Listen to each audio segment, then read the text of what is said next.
राजमहल की कहानी। एक बुद्धिमान और साहसी सम्राट की गाथा बहुत समय पहले की बात है। एक सुंदर और समृद्ध राज्य था, सत्यलोक। इस राज्य पर एक बुद्धिमान और साहसी रानी चंद्रप्रभा शासन करती थी। उनका न्याय सबको समान मिलता और राज्य में शांति और खुशहाली थी। प्रजा उन्हें बहुत मानती थी और चारों ओर सत्यलोक की प्रशंसा होती थी। रानी चंद्रप्रभा के पास दो खास सहायक थे। एक उनका वफादार सेनापति वीर प्रसाद और दूसरा उनका बुद्धिमान सलाहकार अमर्त्य। वीर प्रसाद दिल से निडर और रानी का सच्चा सेवक था। वहीं अमर्त्य बहुत चतुर था, लेकिन उसके दिल में एक गुप्त लालसा थी, सत्ता की। संकट की शुरुआत एक दिन दरबार में गुप्त सूचना आई कि पड़ोसी राज्य विक्रमगढ़ युद्ध की तैयारी कर रहा है। रानी को हैरानी हुई, क्योंकि दोनों राज्यों के बीच शांति संधि थी। रानी ने अपने सलाहकार अमर्त्य से पूछा तो उसने धीरे से कहा, महारानी, मुझे संदेह है कि आपके ही दरबार में कोई गद्दार है जो शत्रु से मिला हुआ है। रानी सोच में पड़ गई। क्या उनके अपने ही लोग उनके खिलाफ हो सकते हैं? पर्दे के पीछे की चालें अमर्त्य ने धीरे धीरे अपनी योजना पर काम शुरू कर दिया। वह रानी को अलग अलग लोगों पर शक करने को प्रेरित करता रहा, कभी किसी मंत्री पर, कभी किसी सैनिक पर। रानी, जो हमेशा सबको भरोसे से देखती थी, अब शंका करने लगी। अमर्त्य का मकसद था कि दरबार में भ्रम फैल जाए और वो धीरे धीरे रानी के फैसलों को नियंत्रित करने लगे। सेनापति की निष्ठा।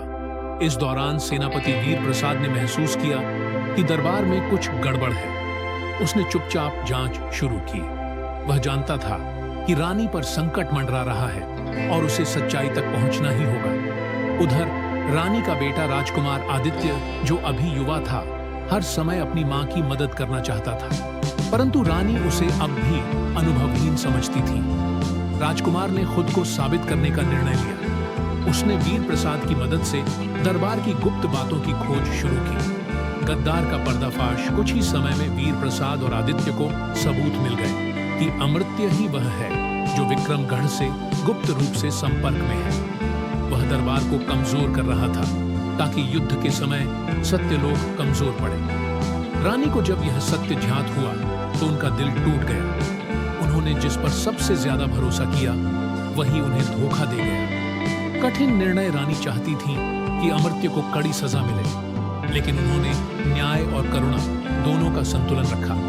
उन्होंने अमर्त्य को आजीवन कारावास की सजा दी ताकि राज्य में एक मिसाल कायम हो।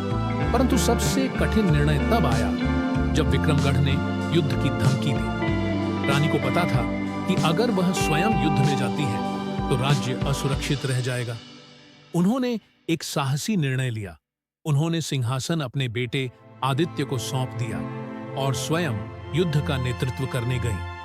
अंतिम बलिदान युद्ध में रानी चंद्रप्रभा ने अद्भुत वीरता दिखाई, परंतु अंत में वह गंभीर रूप से घायल हो गई।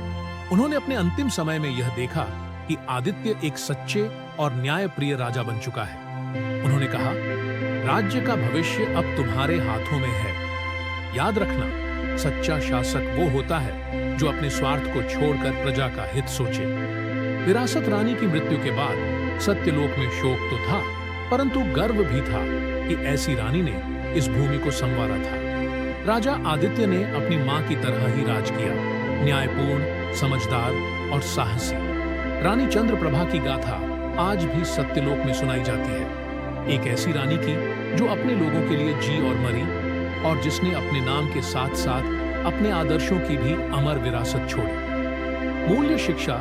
सच्चे नेता वह नहीं जो ताज पहनते हैं, बल्कि वो हैं जो अपनों की भलाई के लिए अपना सब कुछ त्याग सकते हैं। बुद्धि और साहस जब एक साथ हों, तभी राज्य में सच्ची शांति और स्थायित्व आता है।